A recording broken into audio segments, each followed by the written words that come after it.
Hello, welcome back to Nurse 23 Sherry. I am Sherry Adapyton, and today I have my absolute best recipe, one of them anyway, for Instant Pot beef stew. I promise you, you're gonna love it.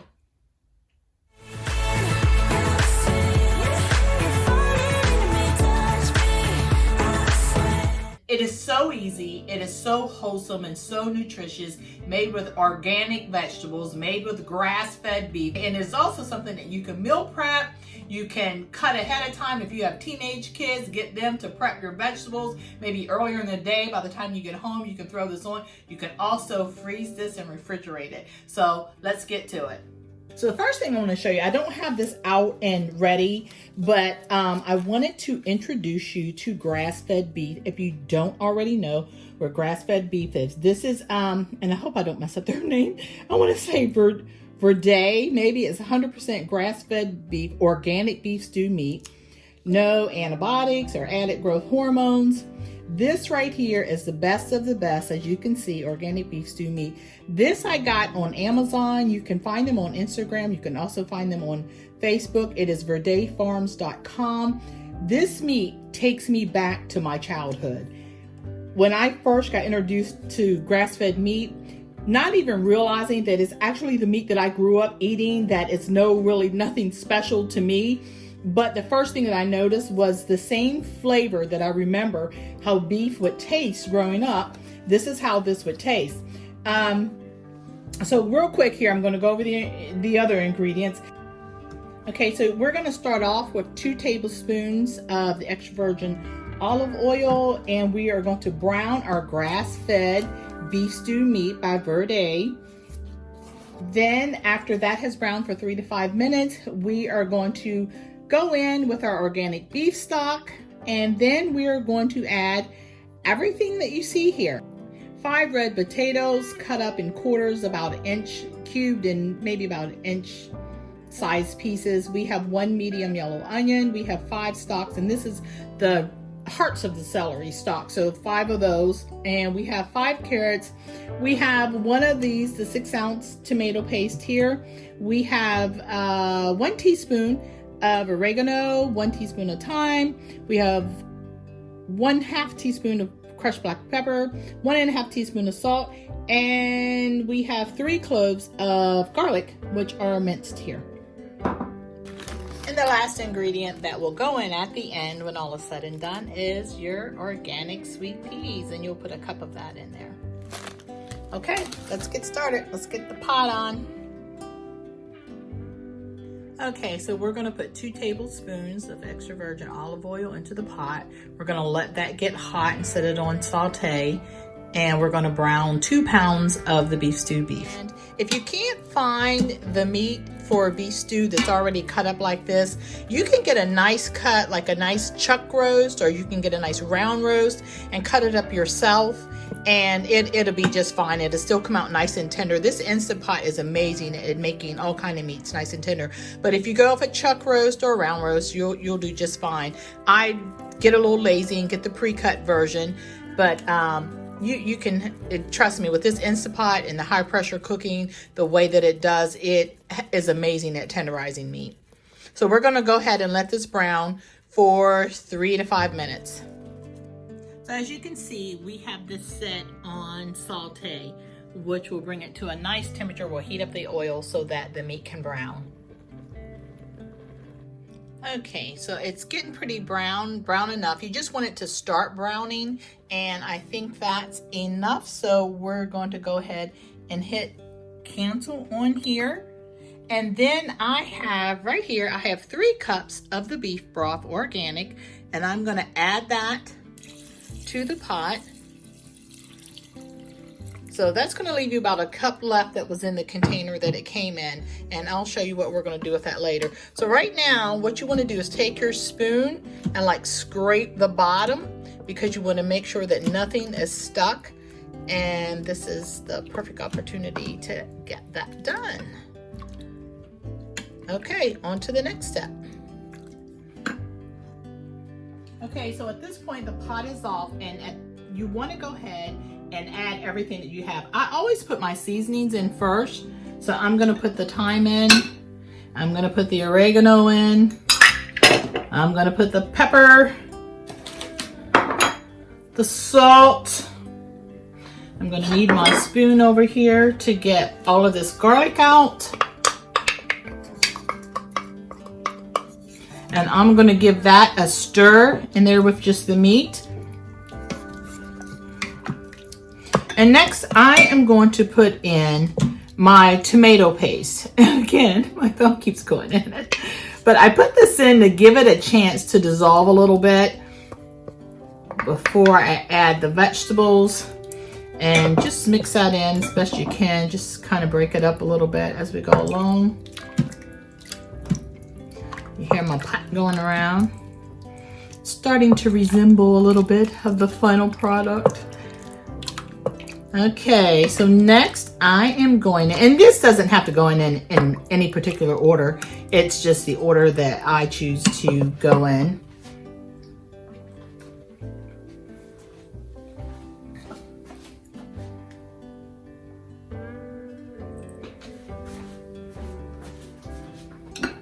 Okay, I'm going to go with my smaller vegetables first. And then, so we're going to put in our 1 medium onion that was cut up, diced, however you want to say it. Then next we're going to go in with our celery. And we're going to dump all that in there.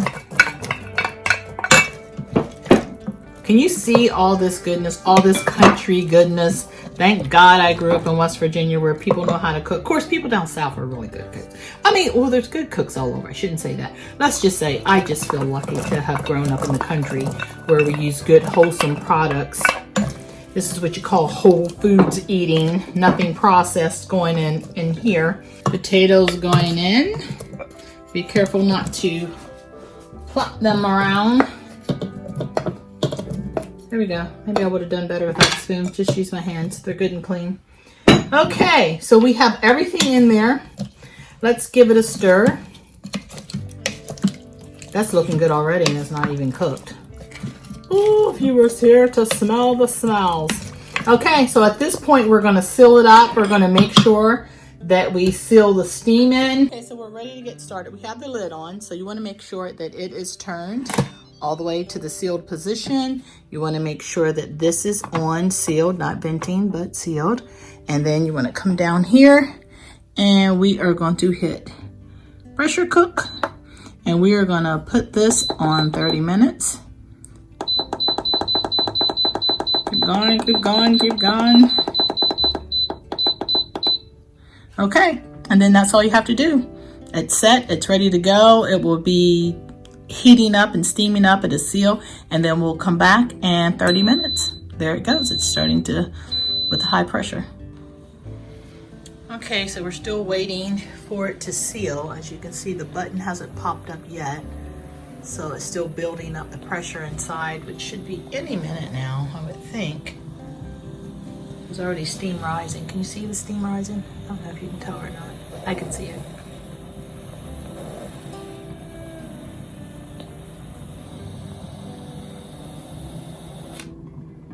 Oh, it just happened. So it's sealed and it should be starting to count down here shortly. So you're going to high pressure cook for 30 minutes. Then you're going to do a natural release for 10 minutes. And then after that, we'll do a quick release. It's just about there, down to less than 1 minute. And then it will go into a natural release and we'll let it naturally release for 10 minutes. Okay, so once you see the L, that indicates that it is now into the natural release, and it will say LO, and then we'll see it count up until 10 minutes. It'll start low of 1 minute and then it'll keep going. For those of you that are new to Instant Pot, so you want to see it say low 10, and then at that time we'll do a quick release, which is letting the button come all the way back until this position here to a quick release. So we got 10 minutes to wait for that. Okay, so it's completed the natural release for 10 minutes, and so now we're going to go ahead and we're going to hit cancel, and we're going to do a fast release.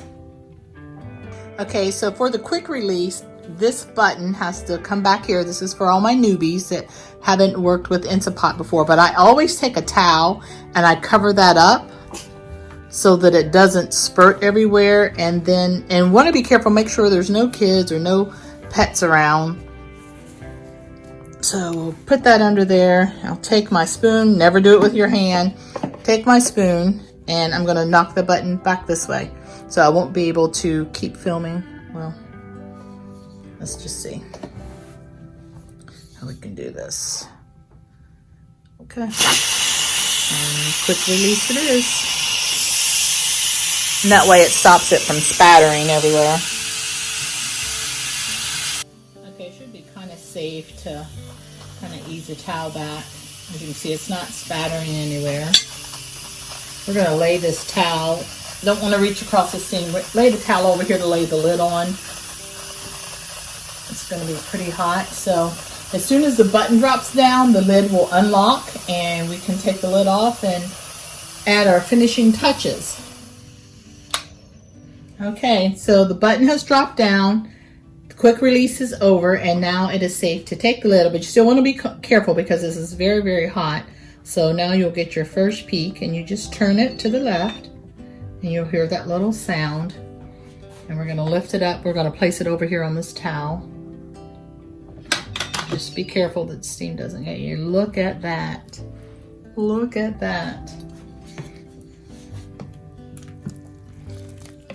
And it's just about done. Now, I like my beef stew. Some people like it kind of soupy, but I like mine thick. So what I normally do is I've put 2 tablespoons of the leftover beef broth into the second can of tomato paste. So I add this because I like for mine to really be thick. And once that stirs in, it'll almost be like it's a gravy like. If you like yours more thin, like more like the soup style, then you know you don't have to add that. That is my own personal preference. So that is the second can of the tomato paste. And then once you get that stirred in a little bit, this is the cup of frozen peas and you add them frozen. Believe me, this is hot enough that this will warm these. So you go ahead and you put the peas in. If you don't like peas, you don't have to add these, but I like my beef stew with all the fixings, so I do like the peas. And normally it only takes about 5 minutes for the stew to warm the peas. And I usually add my other lid onto this while the peas are warming. And then it's ready to eat. And this smells so amazing. This is so good. This will feed a family of 4. I would say there's 8 1-cup servings in here. Just about. I'm going to add this other lid while the peas are warming up. So give it about 5 minutes and then it'll be ready. I want you guys to take a look at this. It's ready to be served up. I usually go ahead and use a soup ladle and I'm going to hold this over here. Careful because it is hot. Look at that. It is so amazing that it's just as easy. I mean, once you do the food prep, putting everything in here is just that's the easy part. In 30 minutes, 10 minutes for it to look at that. It looks like I have slayed over this for hours today. So thanks for joining me today. I hope that you and yours enjoy this recipe. It is amazing. Please, if you prepare this recipe, and let me know down in the comments at some later date how you liked it. If you haven't subscribed yet, you can go ahead and click that button down there and subscribe to make sure when I put up the next video, you'll be sure to be informed. When you see the little bell, click the little bell and it'll notify you when I put up another video. So that's it. So that is my Instant Pot recipe. And like I said, you can play around with this. You can do some red pepper flakes. You can do the low sodium route. You can make this recipe your own, but it's pretty well, I mean, fail proof. You know, you get your all natural ingredients, and I know organic can be a little bit expensive, but you just have to tell yourself, if possible, if you can, even if you can only get a few of the organic things, you know, just we as a nation and as a family, we have to do better with our health, and we are so worth it. And it's unfortunate that now what used to be normal back when I grew up in the country in West Virginia now is some expensive way to eat called organic. So I don't know how this nation is going to fix this problem, but we certainly have to turn back the hands of time on this food, because obesity and the toxins in our food, cancer, all of it is out of control. So some kind of way we have to, you know, and even if our government doesn't turn it back for us, individually we can turn it back for ourselves and for our families. So I hope you've enjoyed this video. That's it for tonight. It's getting kind of late. I was late getting started with this video. I hope you enjoyed it, and I'll be back soon. Thanks for watching. Bye.